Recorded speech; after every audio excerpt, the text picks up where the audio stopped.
Maka sekarang tidak perlu ditunda. Karena menyuka tunda, yang sudah datang ke masjid, ya Allah tiroro, ya Allah, hai mayang di. Jadi jangan ditunda. Itu hanya keadaan di tempat-tempat tertentu, atau kita sedang berada di luar, yang luar biasa panas, maka carilah tempat berteduh. Untuk apa Nabi katakan ini? Maksud Nabi, jangan salat sampai engkau betul-betul yakin bisa diterima Allah. Semua penghalang salat yang membuat tidak khusyuk dihilangkan dulu.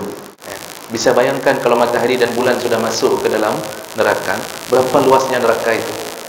Kan begitu ceritanya. Makanya panas sekali. Ingat-ingat hadis Nabi, Pak. Ada satu hadis, Nabi mengatakan, barang siapa yang ketika merasa panas sekali, lalu dia mengucapkan Allahumma ajirni minan nar, Allahumma ajirni minan nar, Allahumma ajirni minan nar, ya Allah hindarkan aku dari api neraka. 3 kali dia ucapkan itu ketika terasa panas, maka neraka berkata, Assalamualaikum warahmatullahi wabarakatuh. Anda rindu mendengarkan kajian-kajian dari ustadz-ustadz kita dari Aceh? Kunjungi channel YouTube Maulizul Akbar NAD. Subscribe, like, share, komen.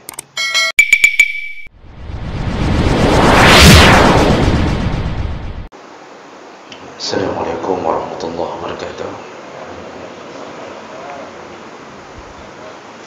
Alhamdulillah, nasta'inuhu wa nastaghfiruh wa na'udzu bihi min shururi anfusina wa min sayyiati a'malina, man yahdihillahu fala mudilla lahu wa man yudlil fala hadiya lahu.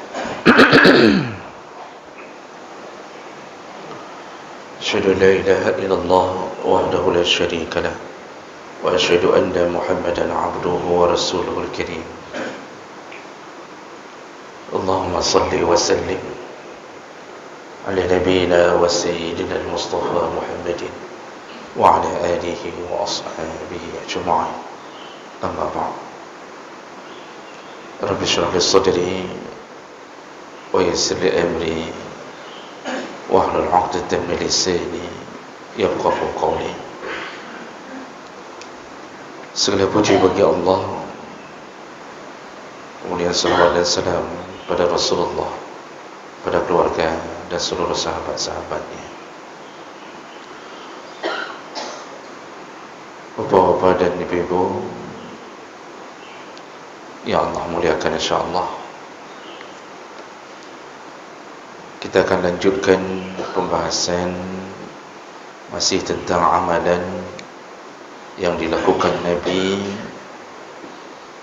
secara rutin di dalam 24 jam. Dan yang terakhir kita bahas di minggu yang lalu, disunnahkan dengan beberapa dalil dan banyak dalil melakukan salat duha secara rutin, walaupun ada khilaf tentang hukum salat duha, tapi jumhur ulama mengatakan sunnah menjaga salat duha, dan itu yang dilakukan dan disunnahkan oleh Nabi sallallahu alaihi wasallam. Berikutnya, setelah melewati waktu duha, apalagi yang dilakukan oleh Nabi sallallahu alaihi wasallam, yaitu Nabi mempersiapkan diri untuk melakukan salat zuhur. Dan di antara amalan sunnah yang Nabi jaga menjelang salat zuhur, yaitu diawali dulu dengan menjawab azan, kemudian membaca doa-doa setelah selesai azan, dan seperti yang sudah kita ketahui Bapak Ibu, bahwa kita yang mungkin tidak ada kesempatan untuk menjadi muazzin, maka hendaknya kita merebut pahala dengan menjawab apa yang disebut oleh muazzin di dalam azannya. Lalu kemudian setelah selesai azan, bacalah salawat, kemudian bacalah doa wasilah, Allahumma rabba hazihi da'wati tammah. Setelah itu bacalah zikir yang disunnahkan oleh Nabi, raditu billahi rabba wa bil islami dina wa bi muhammadin nabiyya, atau wa rasulah dalam hadis yang lain. Maka barang siapa yang telah melakukan ini secara rutin, walaupun itu amal sunnah, maka insya-Allah dia mendapat pahala sebesar pahalanya muazzin. Karena muazzin itu orang yang paling dibangga-banggakan Allah di akhirat nanti, sehingga lehernya dipanjangkan. Leher muazzin dipanjangkan oleh Allah ketika bangkit di hari kiamat untuk membedakan antara muazzin dengan hamba Allah yang lain. Maka menjadi muazzin itu kemuliaan. Banyak orang yang tidak bercita-cita menjadi muazzin. Jadi semuanya pengen jadi ustaz, pengen jadi nyo, pengen jadi hafiz. Padahal surga salah satunya ada di tangan muazzin.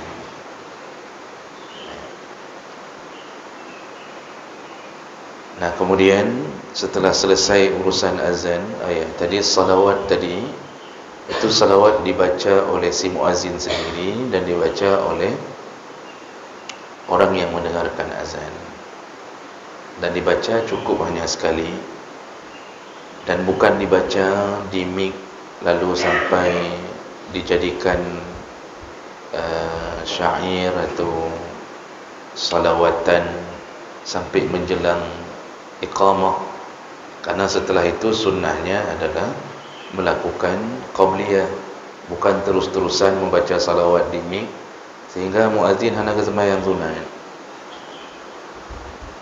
Kadang-kadang kita sering dengarkan Bapak Ibu, terutama di menasah-menasah Lampung, setelah selesai azan, muazzin terus-terusan mengumandangkan salawat di mic, seakan-akan tidak ada perintah untuk melakukan qabliyah. Padahal setelah itu qabliyah, dan salawat itu cukup dibaca sekali, lalu salatlah sunnah.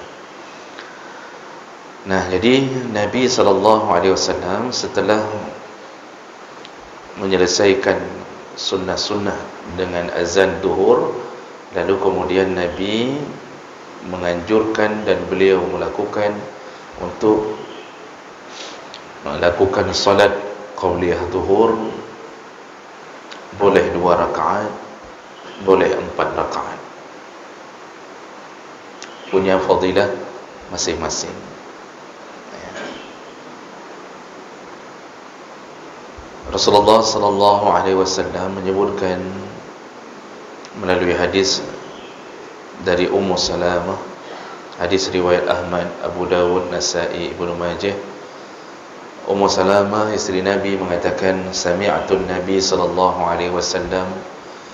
yaqul, aku mendengarkan Nabi SAW bersabda, man shalla 4 raka'atin qabla adh-dhuhri, barang siapa yang salat 4 rakaat sebelum zuhur, barang siapa yang salat 4 rakaat sebelum zuhur, wa 4 ba'daha, lalu melanjutkan 4 rakaat setelah zuhur, harramahullah alaihi an-nar, maka Allah haramkan tubuhnya untuk disentuh oleh api neraka.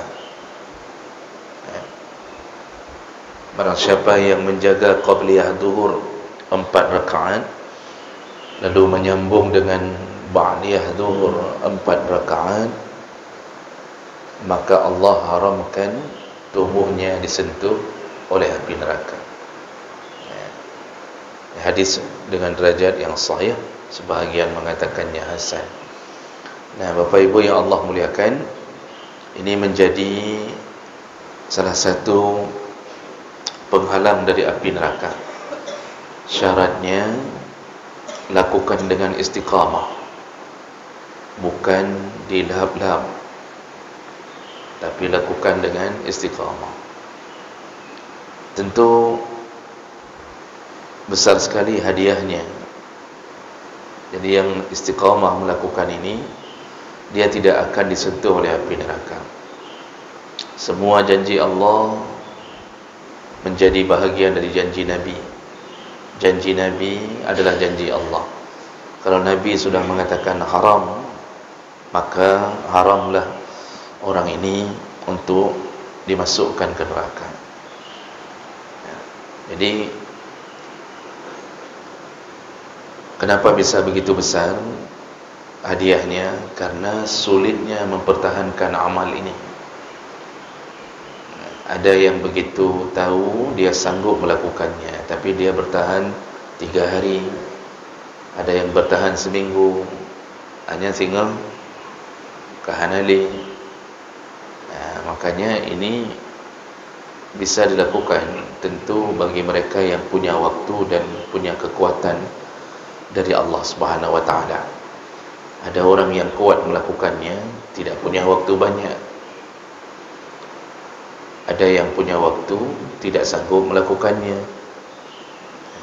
Seandainya kita memilih salah satu jalan menuju surga dan terhalang dari api neraka ini, salah satu saja kita jaga, insya-Allah aman. Karena banyak jalan menuju surga. Kita manusia tidak mampu melakukannya seluruh amal yang dijanjikan surga.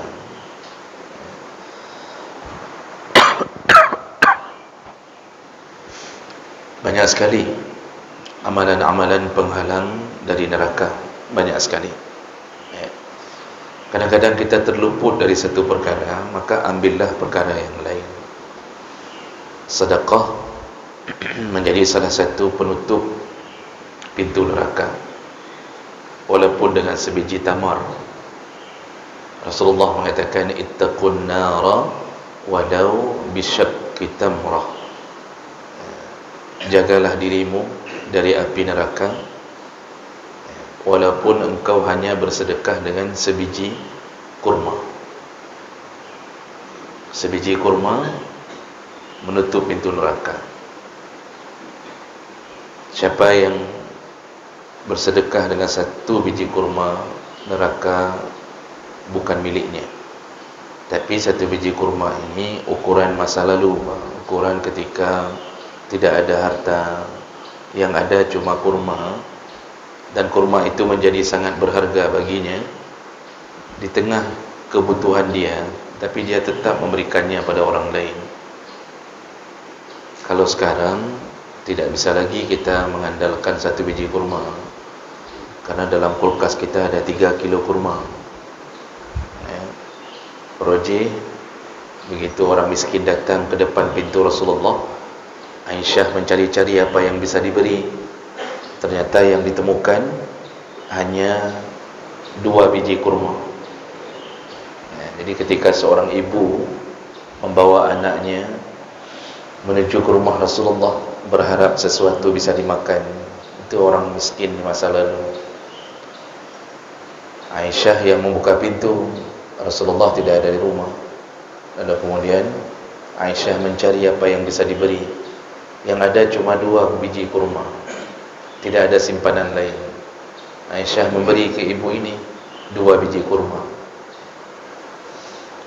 Ibu ini bawa 2 orang anak,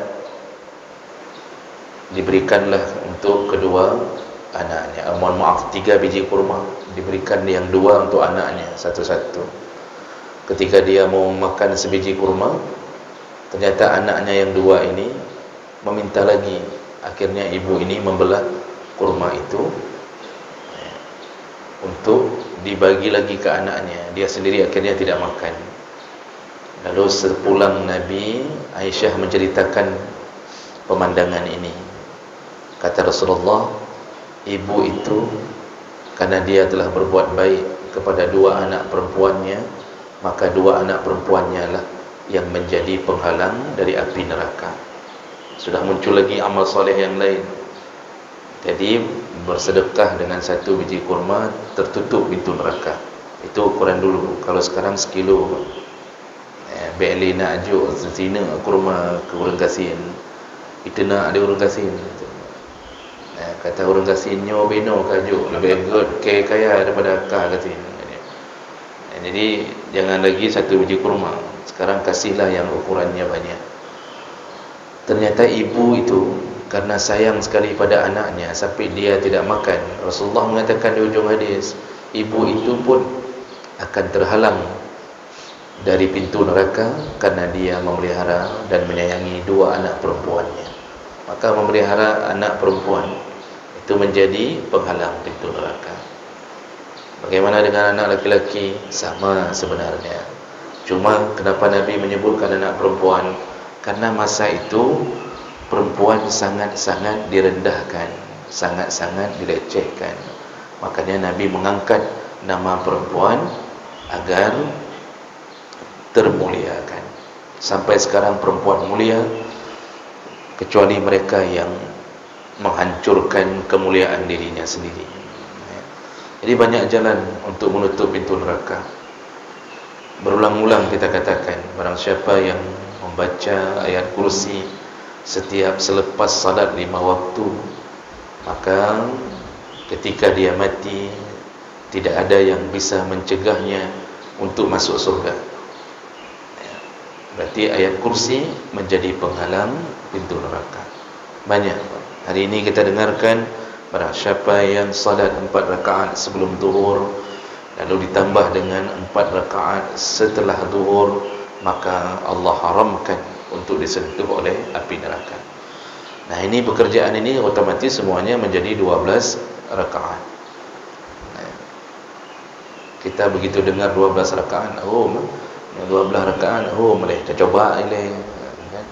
Jadi memang karena berat, makanya kadang-kadang dengarnya enak tapi melakukannya susah. Susah karena syaitan akan berjuang untuk membuat kita jangan sampai melakukannya. Bagaimana caranya? Jadi sekarang orang jangankan 4 rakaat sebelum zuhur, 2 rakaat susah. 2 rakaat pun susah. Ada yang sudah sampai ke masjid langsung kadang-kadang duduk di teras masjid, tidak masuk-masuk sampai iqamah. Tapi berukuk 2 bak ke masjid. Tak masuk dulu itu, tunggu iqamah. Padahal masuk masjid, lakukan tahiyat, lakukan sunnah wudu, lakukan qabliyah, maka hari itu dia telah membawa salah satu daripada penghalang pintu neraka. Salat sunnah wudu, setelah berwudu, itu kan amalan dari Bilal. Dia yang mendawamkannya, dia yang melakukan secara rutin. Bilal setiap kali habis wudu dia lakukan. Apa kata Nabi? Ku dengarkan suara sandal engkau wahai Bilal di surga. Apa yang kau lakukan? Ternyata Bilal menjaga wudunya setiap saat, lalu melakukan 2 rakaat sunnah wudu. Jadi kalau kita mampu melakukan banyak amal-amal sunnah selain yang wajib, Masya Allah, yakinlah kepada Allah, kita menjadi penduduk surga. Susah itu masuk neraka, karena Allah cukup dengan salah satu amal yang hamba betul-betul berharap dari Allah, itu pun sudah cukup bagi Allah untuk menjadikan dia mendapatkan kenikmatan surga. Apalagi kalau bisa semua dilakukan. Tapi susah. Dalam sejarah di antara sahabat yang hidup bersama Nabi, ketika Nabi bertanya amalan-amalan, Abu Bakar yang sanggup melakukan semuanya. Jadi amalan-amalan yang besar-besar pahala itu semua disikat habis oleh Abu Bakar. Nabi tanya, siapa yang hari ini berpuasa? Abu Bakar mengatakan, "Ana ya Rasulullah." Lalu Nabi tanya, "Siapa yang hari ini telah menziarahi orang sakit?" "Ana ya Rasulullah." "Siapa yang hari ini telah memberi makan orang miskin?" "Ana ya Rasulullah." "Siapa hari ini yang telah mengurusi jenazah saudaranya, mensalatkan dan sampai ke perkuburannya?" "Ana ya Rasulullah." 4 perkara Nabi tanya di antara semua sahabat. Yang sudah melakukan 4-4-nya di hari itu Abu Bakar. Lalu Nabi mengatakan, barang siapa yang melakukan 4 perkara ini dalam sehari, puasa bulan Nur, bulan kedua mengunjungi orang sakit, memberi makan orang miskin, kemudian mensolatkan jenazah atau mengurusi jenazah saudaranya. Siapa yang melakukan 4 perkara ini dalam sehari, dijamin masuk surga. Dijamin. Jadi makanya Rasulullah mengatakan dalam hadis yang lain, pintu surga banyak nama dan banyak pintu. Pintu utamanya 8, cabang-cabangnya banyak. Semua pintu-pintu berebut-rebut untuk memanggil Abu Bakar. Kita tak mampu seperti Abu Bakar. Makanya kata Nabi, jangan hina sahabatku. Sehebat apapun engkau beramal, tidak sepadan dengan setengah amal sahabat. Makanya ini Bapak Ibu, kalau kita memang bisa jaga, jagalah qabliyah zuhur. Oh, enggak bisa 4, ambil 2. Ambil 2 dibolehkan, tidak mengapa. Kemudian disunnahkan berdasarkan hadis dari Abu Sa'id Al-Khudri, kalau salat zuhur minas sunnah tatwil ar-raka'atil ula min salatid zuhur. Disunnahkan untuk memanjangkan rakaat pertama dalam salat zuhur. Rasulullah sallallahu alaihi wasallam ketika salat zuhur, kata Abu Sa'id Al-Khudri, laqad kanat salatud dhuhri tuqam. Ketika salat zuhur dilakukan, fayazhabu zahib ila al-baqi' fayaqdi hajatahu summa yatawadda. Jadi ketika kami berjamaah salat zuhur, kata Abu Sa'id Al-Khudri, ada salah seorang di antara kami yang ketika datang ke masjid tiba-tiba sakit perut. Lalu dia menuju ke arah Baqi'. Baqi' itu kan daerah perkuburan para sahabat.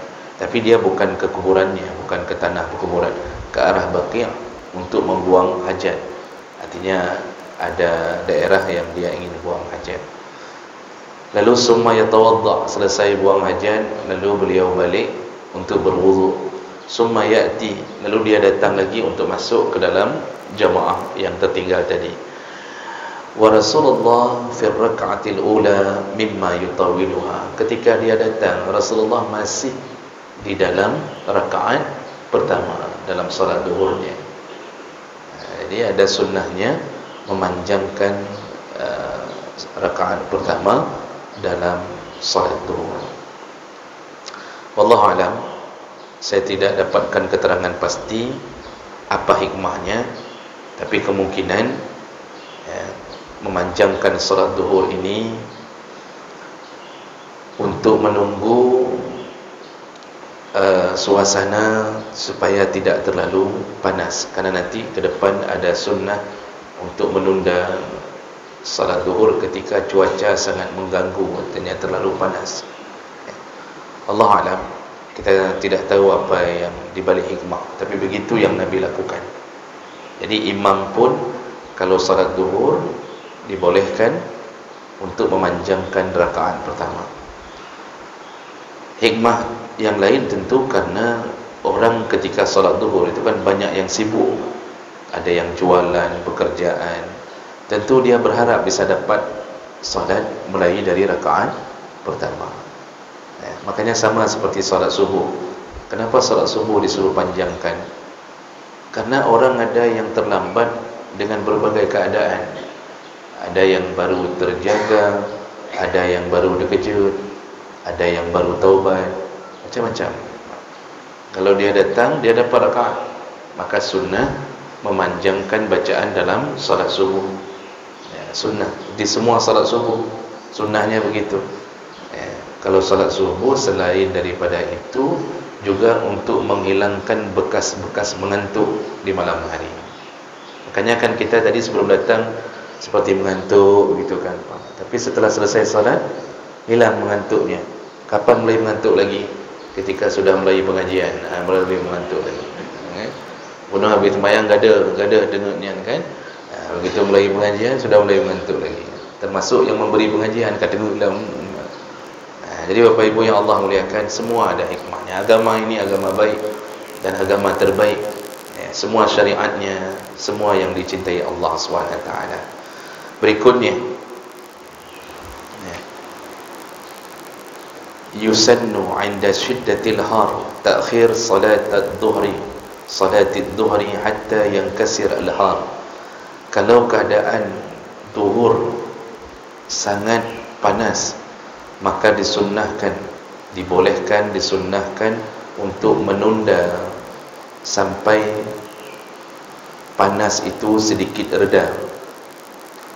Berdasarkan hadis Nabi dari Abi Hurairah radhiyallahu anhu, hadis riwayat Bukhari Muslim, "Iza ishtadda al-har," kata Rasulullah, kalau terlalu panas cuaca, "abridu bis-salah," maka tunggulah dingin untuk melakukan salat. Fa inna shiddatal har min fayhi jahannam, karena panas yang begitu terik di siang hari itu adalah jahannam yang sedang mendidih, kata Nabi SAW. Nah, ini pernah terjadi di masa Nabi, terlalu panas. Apalagi di Arab itu memang ada musim panas. Memang musim panas itu luar biasa panas. Bisa 40 darjat Celcius lebih.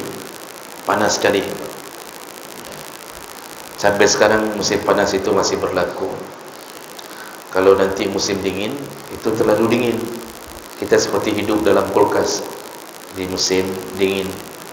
Hampir semua negara Arab begitu musimnya. Ketika saya membawa orang-orang Arab masa tsunami, saya pernah diminta bantu menterjemahkan Palang Merah Arab Saudi yang datang bawa bantuan.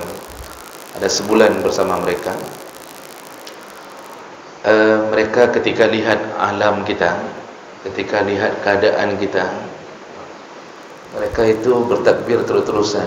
Mereka mengatakan subhanallah, hadhihi jannah, katanya, ini surga, kalian hidup dalam surga. Dia lihat pepohonan, waktu kita bawa keluar dari daerah tsunami, dia perjalanan, dia lihat di perjalanan hutan kiri kanan, kemudian kan di Selawah itu kan enggak kena tsunami, Pak. Jadi mereka Masya Allah terus-terusan mengatakan ini surga, kalian tinggal di surga, kami tidak dapat begini. Jadi di sana itu cuma ada 2 musim yang utamanya. Kita Masya Allah panas tidak terlalu, dingin pun tidak terlalu, udip nyaman menan, Pak. Makanya Masya Allah sungguh celaka dan kurang ajar kagebi oleh Allah laginya udip dalam surga masih tidak salat, masih tidak mensyukuri Allah. Padahal ketika di Arab sana, Masya Allah, kalau kita di musim panas itu memang berduh dia. Berduh itu.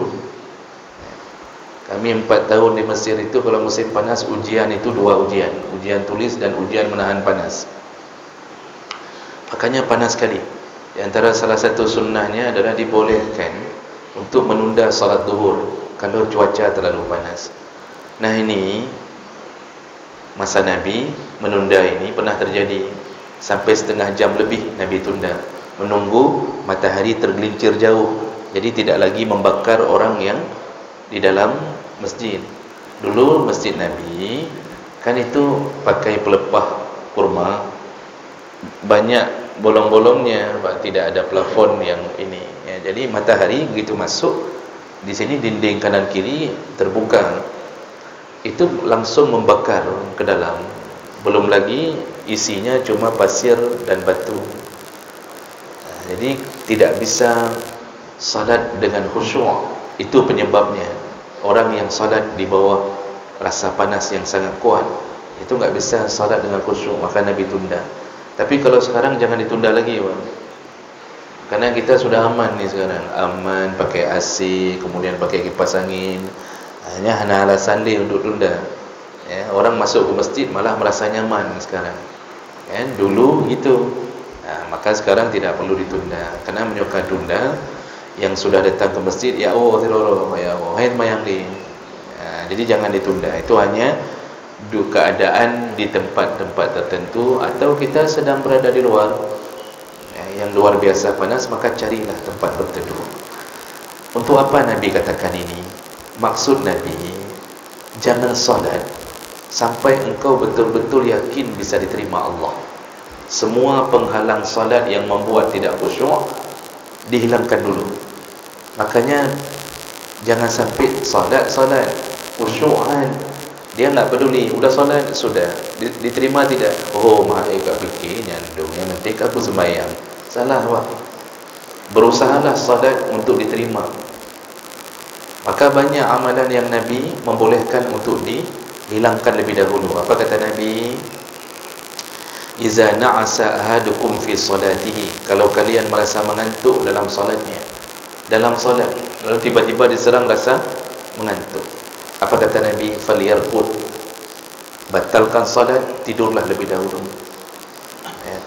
Kalau sudah hilang rasa mengantukmu, baru salat lagi. Kenapa Nabi larang itu? Karena Nabi katakan salat dalam keadaan mengantuk, engkau membaca istighfar lalu terbalik-balik sehingga melaknat dirimu sendiri. Makanya Nabi bolehkan. Kita yang tiba-tiba misal pulang zuhur, capek sekali, apalagi model security yang jaga dari malam, shift zuhur besar, dia boleh tidur dulu sebentar. Pesankan pada isterinya, bangunkan sebentar lagi, hai udah sembahyang ni, dengar dah. Maka jangan solat dalam keadaan mengantuk. Jadi jangan begini, sembahyang juile bah mangat dengar. Jangan dengar juile bah mangat sembahyang. Tapi tidurnya jangan bangun maghrib. Tidurnya cuma sebentar. Cuma sebentar. Namun kalau sudah setiap kali azan mengantuk, itu perlu diruqyah. Asal kaibah kau mengantuk, kau pegelum tu sian. Popoh kau pegel. Itu enggak betul lagi itu. Ini terjadi sekali-sekali. Kita orang taat, hari itu mengantuk sekali, tidurlah dulu. Walaupun harus meninggalkan salat jemaah, tapi kerana diserang rasa mengantuk, tidur. Jangan paksa diri salat sambil mengantuk. Sakit perut juga begitu. Sakit buang hajatnya dulu baru salat. Walaupun harus menjadi masbuk, tetap diutamakan salat itu diterima. Bagaimana caranya? Jangan asal-asalan. Karena salat ini Pak, pembela kita yang paling kuat di akhirat.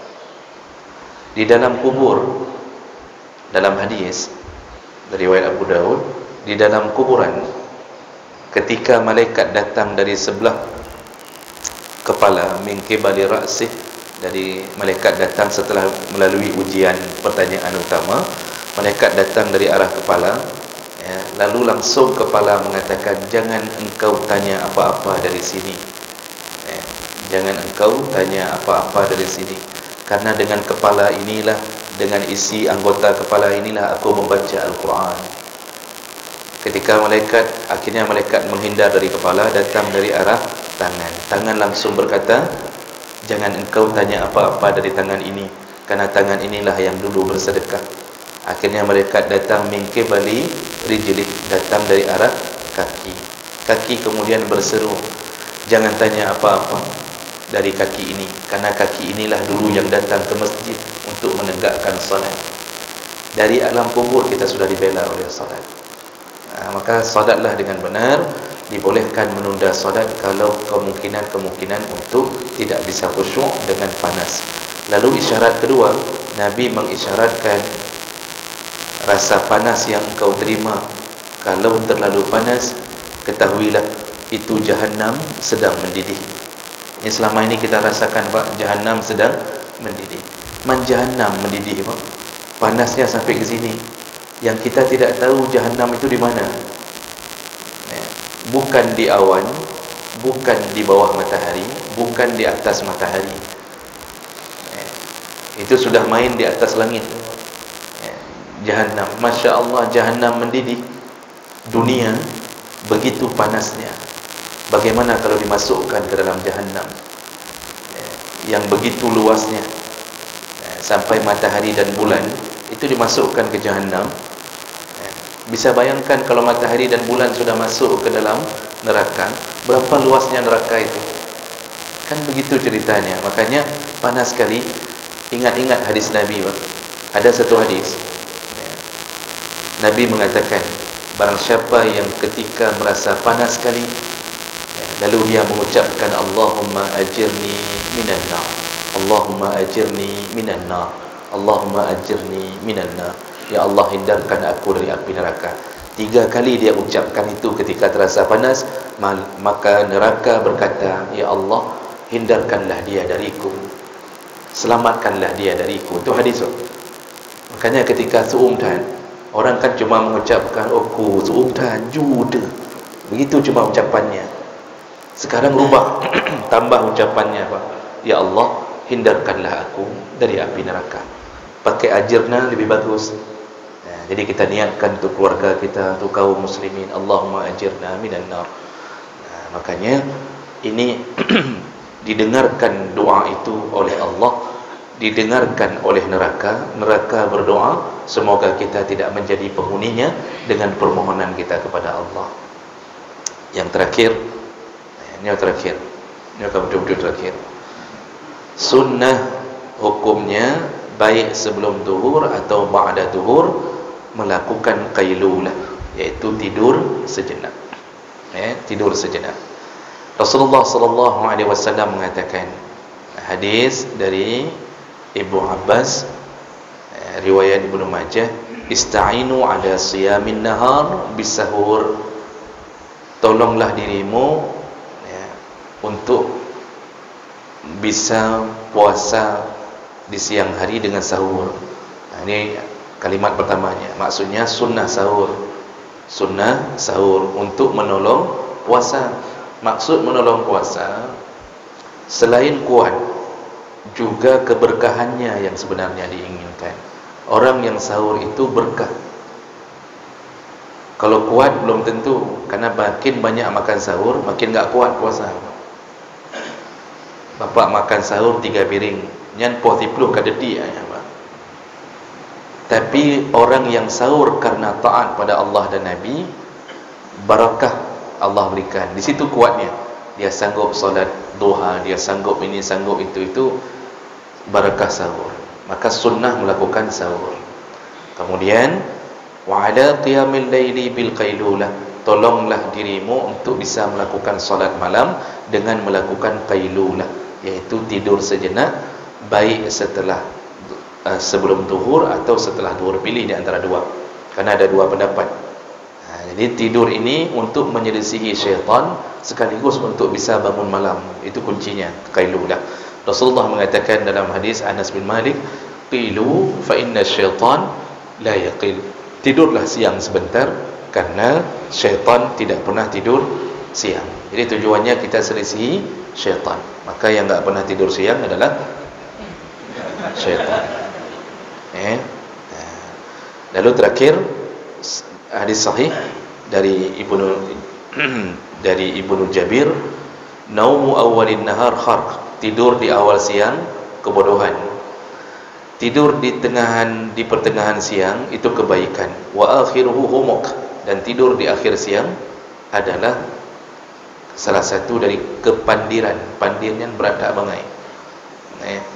Jadi maksud ni, kalau tidur di awal siang, tidur subuh, habis sembahyang subuh, itu tidurnya orang bodoh. Karena di situ Allah kirimkan rezeki, disuruh cari rezeki dari awal subuh. Setelah solat, baik lagi yang di pasar impreh, sebelum sembahyang kami minta rezeki. Jadi jangan tidur setelah solat subuh, karena itu mewarisi kefakiran, kata Nabi. Tidur di tengah siang baik. Itulah qailulah. Maksud di tengah siang sebelum zuhur atau sudah zuhur. Sebentar saja, setengah jam, paling lama 1 jam. Nah kemudian tidur di akhir siang, maksudnya tidur sore. Itu mewariskan kepandiran, maksudnya kebingungan. Makanya nggak boleh tidur setelah asar, itu diganggu setan. Bangun kita nggak tahu ini subuh apa maghrib, maka lama-lama kalau dibiasakan bisa punguh, bisa stres nih kalau tidur setelah asar terus-terusan.